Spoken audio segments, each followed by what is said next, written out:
that's a great example of like the real cost of being one of the only Yeah. or of a few in an organization. I said to my mom at one point in time, I was like, I clearly should have been like a model for Calvin Klein or Ralph Lauren or something, right? So I'm like, I'm either just on this level of being incredibly handsome, or I am always like the only young black male or the newest young black male in the Mm, organization, where I get put on all the recruiting assignments. I'm yeah. on the posters, I'm in all the videos. And of You course, my dress really mom, well, I will say. So it could just, well, yeah, my mom said, well, why can't both things be true, right? Like, fair enough. but it's like, all right, like we got to think about this, right? Like I'm in an overabundance of campaigns, and so Yeah. you're stepping away from being in meetings and your job to go do a video shoot or to Yeah. be at the career fairs, Yeah. right? And we all know, and I think for underrepresented groups and organizations and underpowered groups, because women are not underrepresented in organization, they generally outnumber men, Yeah. but they're not at the same rate in leadership positions, right? So women know intrinsically that it's really important for them to show up at the career fair. Otherwise, other women are not going to come into the organization to help create the change. And same Yeah. for people of color, right? Like, it's important for me to be at the table so that people see me and know that I'm there, not just the face on the poster behind me, right? Like, Yeah. that or the video that's on the website. But at one point, I remember I had someone message me on LinkedIn, and they were like, I just wanted to see if you were a real person or not.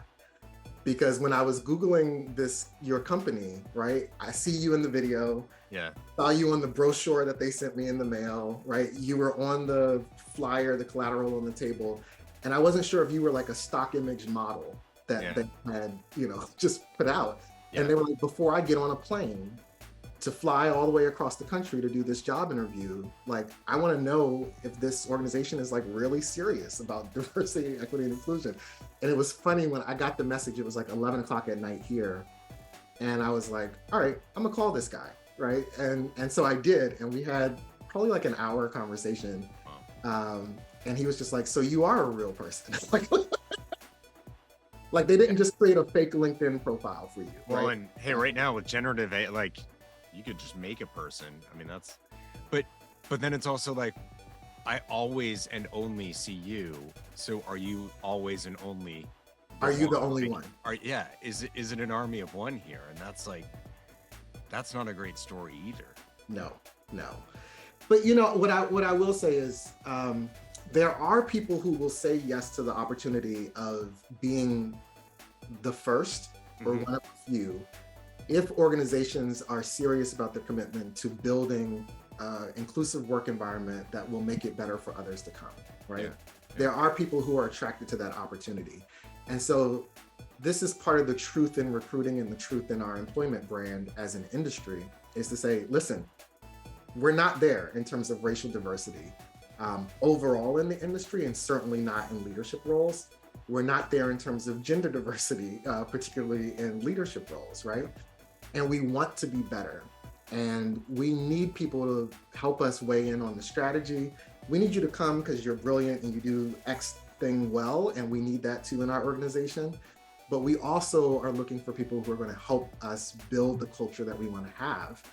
And there are people who will absolutely say yes to that. Where I think people get tripped up is when they come in after being sold, right? You see the brochure that has an Asian, a Black person, a Latina, right? Like, and everybody's like hugging and smiling and one big happy family. And then they come in the office and they're looking around and they're like, Where are those who are people? those people, Yeah. right? Like, that's not who I'm seeing in the cafeteria meeting for lunch. Yeah. So if we're honest about who we are and we are honest about the intentions of who we want to be, then I think that's where we'll have more, we'll do better overall in recruiting and bringing people into our organizations. We'll do better in terms of the advancement because we're not doing well. What all the research tells us is we're not doing well with the people who are already in the industry.